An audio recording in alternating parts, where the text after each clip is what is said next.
எல்லோருக்கும் வணக்கம். மீண்டும் ஒரு விடயம் பற்றி நான் இங்கே பேசலாம்னு நினைக்கிறேன். குறிப்பாக மிகவும் கவலைக்குரியது, மன வருத்தத்துக்குரியது, தமிழர் பண்பாடு அல்லது நாகரிகம் அல்லது பழைய தமிழ் நீண்ட காலம், ஆயிரக்கணக்கான வருஷம், 10,000 ஆண்டு பழமை, 10,000ஆம் ஆண்டு பழமை என்று சொல்லுவோம், 50க்கும் கொண்டு போவோம். இப்படிப்பட்ட ஒரு தமிழர் பெருமைக்குரியவர்கள்னு சொன்னால் எங்களிடம் உள்ள சமூகத்தில் இருக்கிற ஏற்றத்தாழ்வை பற்றி நாங்கள் எல்லாரும் என்று சொல்கிறது எல்லா நாட்டு தமிழ் மக்களும் இலங்கையோ இந்தியாவோ எல்லாரும் சிந்திக்க வேண்டிய இடத்துல தான் இருக்கிறோம். அந்த சிந்தனை வளர்ச்சி போக்கு ஏன் வளர விடுவதில்லை. அந்த தமிழ்ன்ற பிரச்சனை இருக்குது. நீங்கள் தமிழ்ன்ட்டு யாரும் நீங்கள் அக்கறையாக இருப்பீங்கன்னு சொன்னால் இந்த ஏற்றத்தாழ்வு, மனிதருடைய உயர்ந்தவர் தாழ்ந்தவர் என்ற ஏற்றத்தாழ்வு மிக வெட்கமானது, கேவலமானது, விரும்பத்தகாதது. இது கல்வி அறிவு இல்லாததுன்ற கல்வி அறிவு, அதாவது கல்வி அறிவுன்றேக்கில் தொழிற்கல்வியை சொல்ல நான் சமுதாய கல்வி. அது நீங்களாக தேடி நாடகங்கள், கதை புத்தகங்கள், சிறுகதைகள், நாவல்கள் நிறைய நீங்கள் வாசிக்கணும்.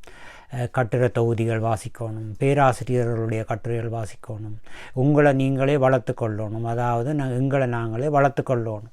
அப்போ வளர்த்து கொள்கிற அந்த அறிவை நாங்கள் வளர்க்காததுன்ற குறைபாடு தான் இந்த ஏற்றத்தாழ்வு. ஏனென்றால் அறிவு குறைஞ்சி ஆக்களுக்கு தான் அது இருக்கும். ஏன்னு சொன்னால் அறிவு ஒரு பண்பியலை கொண்டு வரும். ஏற்றத்தாழ்வில்லாத சமத்துவ சமாதான உலகத்தை எதிர்பார்க்கும். எல்லோருக்கும் எல்லாம் சமன் வரும். பொருளாதார ரீதி இப்படி கணக்கு இருக்குது. சோசலிசத்திலும் அது சொல்லப்பட்டிருக்குது.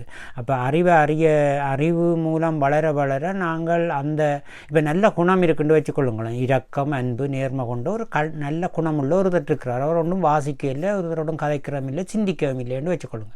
அவர் குறைபாடுள்ள மனிதர் இல்லை. ஆனால் ஒரு கட்டத்தில் அவர் குறைபாடு ஆகிறாருங்கன்னு சொன்னால் அவர் இது போன்ற ஏற்றத்தாழ்வுகளை எதிர்க்காமலோ குரல் கொடுக்காமலோ கண்டும் காணாமலோ இருப்பது உண்டு, அல்லது அதை கடைப்பிடிப்பது ரெண்டாவது. அடுத்தது இவற்றை இல்லாமல் செய்யக்கூடிய ஒரு அரசியல் கட்சி ஒன்று இருக்கும். அது சோசலிச கட்சி, இடதுசாரி கட்சியாக இருப்பார்கள். அதில் அதில் நிறைய படித்தவர்கள், சிந்திக்கிறவர்கள், ஆற்றலாளர்கள், சமுதாயத்தை உலகத்தை பறந்து பார்க்குறவர்கள் தான் அதில் இருப்பார். ஏன்னா அவர்கள் புதிய சட்டங்களை இயற்றுவார்கள், புதிய கருத்துக்கள், சிந்தனைகளை தண்டுவார்கள். இப்போ போலீஸார் இப்போ அண்மையில் நடந்தது, இப்போ யாழ்ப்பாணத்தில் நடந்த ஒரு பிரச்சனையை தான் நான் இதில் சொல்ல வாரேன். அப்போ அதில் போலீஸார் அந்த சார்பு நிலையை எடுத்தார்களான்ற ஒரு சந்தேகம் ஒன்று இருக்குன்னு சொல்லியும் தாழ்த்தப்பட்டதாக சொல்லப்படுகிறவர்களுடைய 2 பேரை கைது செய்யப்பட்டிருக்கு, மற்ற பக்கம் கைது செய்யப்படவில்லை.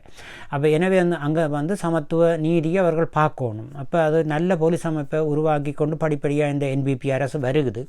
அப்படி வார காலத்து இப்போ 4,000 போலீஸ் இருக்கக்குள்ள அதில் உண்மையாகவே நல்ல சிந்தனையாளர்களை, சமுதாயத்தில் நீண்ட காலம் அந்த அனுபவம் உள்ள அந்த அவர்களது தெரிவு இருக்குது. நேர்முக பரீட்சையில் ஒரு தெரிவு இருக்கும். அந்த தெரிவு நல்லா அமைஞ்சால் நல்லது. அது தமிழ்நாடு செய்யாமல் இருக்கு என்னென்னு தெரியாது. அங்கேயும் செய்திருந்தால் நிறைய நல்ல ஒரு உலகத்தை நாங்கள் படைச்சிருக்கலாம், தமிழ் உலகத்தை. எனவே இந்த ஏற்றத்தாழ்வு மிக மிக வெட்கமானது. இதைத்தான் நான் சொல்ல வந்தேன். நீங்கள் எல்லாரும் இதை கவனம் கொள்ளுங்க.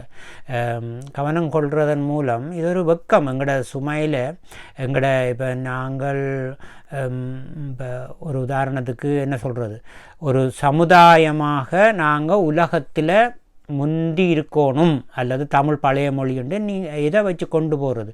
நாங்கள் சமுதாயத்தில் சீரழிவான வாழ்க்கையை வாழ்ந்து கொண்டு அதை சொல்லலாம். பெருந்தன்மை முதல்ல நான் சொன்னபடியாக அதில் சொல்லலாமல் இருக்குது. நோர்வே போன்ற கண்டினேவியன் நாடுகளில் உள்ள மனிதாபிமானம், அவர்களுடைய சிந்தனைகளோடு நாங்கள் ஒப்படைக்கல. அவைகள் 1000-1500 வருஷம் பழைய மொழியாக இருந்தும் வளர்ந்த நிலையில் இருக்கிறார்கள் மக்கள். அப்போ எங்களை தமிழ் உயர்த்தி தந்திருக்கணும், அல்லது நாங்களாக அதை புரிஞ்சு கொண்டு இந்த ஏற்றத்தாழ்வு நிலையிலிருந்து இது எல்லாரும் பேர்டராக இருந்து வந்தனாங்க. நாங்கள் பேர்டராக இருந்தால் வந்தனாங்க 10,000 வருஷத்துக்கு முதலே. இப்போ கிட்டடியில் 200 வருஷத்தில் மேல் சட்டை போடாமல் தானே எல்லோரும் வாழ்ந்தவே. வேட்டியோடான பள்ளிக்கூடத்துக்கு போனவேள் மேல் சட்டை இல்லாமல். நீங்கள் பாருங்கள் பழைய இதுகளில் தலையில் மல்லி கட்டி கொண்டு இப்போ தொப்பியாக கண்டுபிடிச்சி இங்கே நான் தொப்பி போட்டிருக்கிறேன். இது நான் தலைப்பான்னு சொல்லலாம். வேறு வேறு நாட்டுக்காரர் வேறு வேறு மொழியிலெல்லாம் மேலே வச்சுருப்பேன் நான் தலையில். அதெல்லாம் வெட்டி கத்திரிக்கோலை கண்டுபிடிச்சிட்டேன், வெட்டுற டெக்னிக்கை கண்டுபிடிச்சிட்டேன், வெட்டி கட்டியிருக்கேன். இப்போ நான் கருத்தை காய்ச்சிட்டோட போனேன்னா நான் வேட்டி கட்டி கொண்டு தான் போகிறேன்னு சொல்லுவேன். ஏன்னா நான் கருத்தை கலர் அடித்து போட்டு நடுவால் வெட்டி சைக்கிள் ஓடணும், நீந்தோணும், தண்ணிக்குள்ளே விழுந்தாலும் வேட்டியோடு நீந்தேலாது. அப்போ நான் வெட்டி தைக்கிற அடுத்த கட்டத்துக்கு நான் வளர்ந்துருக்கிறேன். அப்போ நான் வேட்டி தான் கட்டியிருக்கிறேன்னா நானும் சொல்லுவேன். யாரும் இதை கலட்டோணும் தொப்பியன்னு சொன்னால் நான் சொல்லுவேன் அது தலையிலும் உடுப்பு போட்டிருக்கிறேன்னு சொல்லுவேன். நான் ஏன் இதில் சொல்ல வரேன்டா, அடுத்த கட்ட வளர்ச்சிக்கு நாங்கள் போக வேணும். அப்போ நாங்கள் வேடராக இருந்து ஆளும் வளரணும், அறிவும் வளரணும், அதுதாண்டா வளர்ச்சி என்று நீங்கள் அறிஞ்சிருப்பீங்க. எத்தனையோ அறிஞர்களுடைய புத்தகங்கள் வாசிச்சிருப்பீங்க, அல்லது வாசிக்கையிலையோ எனக்கு தெரியும். வாசிக்கையிலேருந்து தான் எந்த 3 வீதம் தான் தமிழர் வாசித்தேன்னு தான் நான் வச்சுருக்கிறேன்.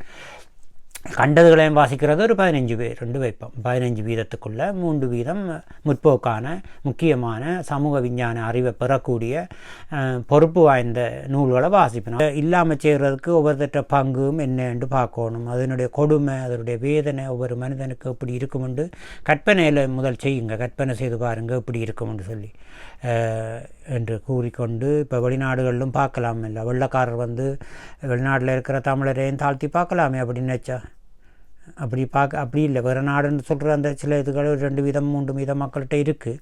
அது இந்த நான் சொல்கிற ஏற்றத்தாழ்வாக பார்க்குறே இல்லை. நான் இதில் அந்த நீங்கள் பாவிக்கிற சொல்லேயும் பாவிக்க இல்லை. ஏனெண்டா அந்த இளஞ்சந்ததி அதை கேட்டு இப்போ நிறைய மாறிக்கொண்டு வரையினம் மிக விரைவில் இல்லாமல் போகும்ன்றது எதிர்பார்க்கலாம். அது அந்த இதால் மனதால் அல்ல, அது செயற்கையாக இளஞ்சந்ததிகள் அதை மறந்து வரையினம். எனவே அதை சொல்லி காட்டக்கூடாதுன்றதுக்கு மேடையில் நான் சொல்லி காட்டினா இன்னும் வளர்றதுக்கு சந்தர்ப்பம். சில விஷயங்களை நாங்கள் இல்லாமல் பண்ணலாம், சில விஷயம் திட்டமிட்டு இப்படித்தான் கொண்டு வரதை நாங்கள் நித்திரையால் எழுப்பலாண்டு, இந்த நித்திரை நடிக்கிறவரை நாங்கள் எழுப்பலாதுன்னு சொல்கிற மாதிரி இதுவும் அப்படிப்பட்ட ஒரு கொஞ்சம் பிரச்சனை இருக்குதுக்குள்ள. அப்போ எனவே அதை நாங்கள் சொல்லி காட்டி தீர்க்க வழிக்கிட்ட கொண்டு நடக்காது. இது மாற்றம் இயல்பாக மாறுறதுக்கு நிறைய சிந்திக்கணும், நிறைய வாசிக்கணும், அன்பையும் இரக்கத்தையும் நேர்மையும் பயன்படுத்தணும். அது வச்சிருக்கிறோம்னு சொல்லிக்கொண்டு நீங்கள் உங்களோட பிள்ளையை மட்டும் உணவு தீர்த்தி கொண்டு இருக்கிறது மட்டும் அன்புன்ற சொல்லு விசாலமானது, இரக்கம்ன்றது விசாலமானது.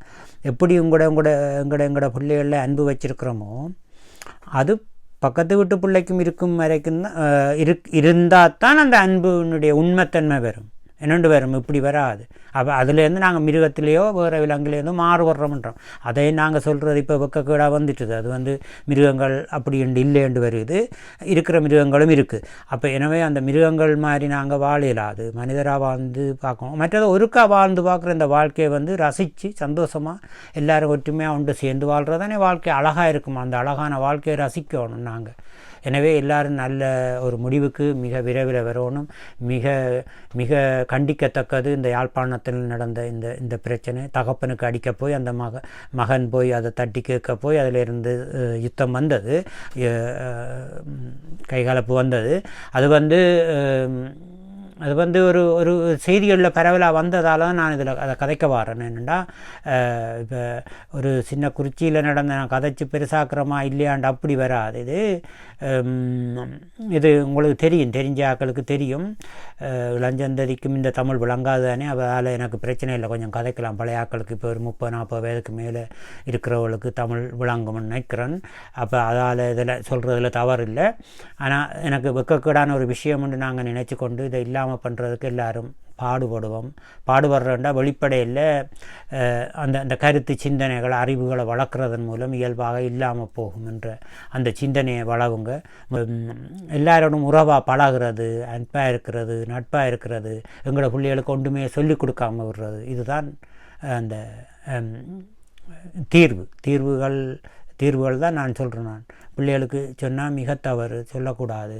அதே மாதிரி சொல்லக்கூடாண்டா இந்த கதையை கதைக்கக்கூடாது. இதுக்கு சம்பந்தம் இல்லை. நீங்கள் மனிதர்கள் 2 கண் 1 மூக்கு 1 வாய் 2 காது இருக்குன்னு நினைக்கிறேன் தலையில், முகத்தில். அதை விட உங்களுக்கு வேறு கண் இருக்குமா? வேறு 3 கண் இருந்தால் 4 கண் இருந்தால் கதைச்சிட்டு போகலாம். 2 காது 3 காது இருந்தால் ஓகே. இது நாங்களே இதை வெளிநாட்டாக்களுக்கே சொல்கிறோம். என்ன எல்லாரும் உண்டு, ஒரு மனிதர் ஒரு வெளிநாட்டுக்காரவனுடைய ஒரு துவேஷம் ஒன்று இருக்குன்னு சொன்னால் நான் பல தடவை இதை சொல்லியிருக்கிறேன். அது மாதிரி மனுஷர் வந்து ரத்தம் பார்த்தாச்சு. நீங்கள் ஏபி குருதி மற்றது ஓ குரூப்புண்டு இருக்குது. ஸோ இதுக்குள்ளே தான் நீங்கள் சுத்த போகிறீங்க. அது சிறுகதை பார்த்திபன்ற சிறுகதையும் ஒன்று இருக்குது, எழும்பி போன கதை உண்டு. ரத்தம் கொடுத்துக்க போனவர் பிறகு வந்து அவர் பாவம் முழிச்சா பிறகு எங்கி போவார்ன்ற பயத்தில் தாழ்த்தப்பட்டதாக சொல்லப்படுகிறார், எழும்பி போயிட்டார் என்று அவற்றை தான் கிடைச்சதை அவர்தான் கொடுக்க போனது, அவற்றை தான் பெருந்தினது. ஸோ இப்படி ஒரு சிறுகதை வித்தியாசப்படும் வித்தியாசங்கள் உண்டு. ஜெர்மனியில் வாழ்கிற பார்த்திபன் அவர்கள் அந்த சிறுகதை மிக சிறப்பாக எழுதியிருப்பார். ஆண்கள் விற்பனை கண்ட ஒரு நூலும் வந்து சீதனத்துக்கு எதிராக மிக அவற்றை சொல்லாடல் அவற்றை நாவல் படிச்சிங்கேண்டா சிறுகதைகளை வாசிச்சிங்கேண்டா ஒரு வித்தியாசம் இருக்கும். வித்தியாசம் என்ன, அந்த புலங்காயுதம் அடைகிறதுக்குள்ள அந்த மக்களுடைய அந்த எள்ளி நகையாடி இப்போ பெர்னாட் ஷா மாதிரி இந்த சமுதாயத்தில் நடக்கிற கேவலங்களை அநீதிகளை வந்து கொஞ்சம் எள்ளி நகையாடுற மாதிரியும் இருக்கும். அந்த செல்லுபடி இல்லாத ஒரு விஷயத்தை இப்படி செல்லுபடியாக இந்த சமூகம் வச்சிருக்கு என்றதை கொஞ்சம் கவனமாக காட்டியிருப்பார். அந்த அழகு இலக்கியம் அந்த இலக்கியம் வந்து சிறப்பாக அவற்றை நடையில் இருக்கும். இது நான் தலைப்பை கடந்து போக வழிக்கிட்டுட்டேன். இது வந்து எல்லோரும் புரிஞ்சு கொள்ளலாம் என்று கூறிக்கொண்டு மீண்டும் ஒரு தலைப்பில் சந்திப்போம். நன்றி, வணக்கம்.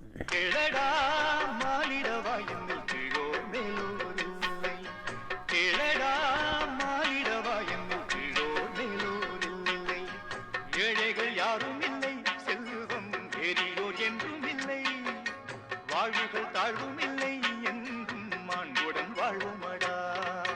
கேளடா.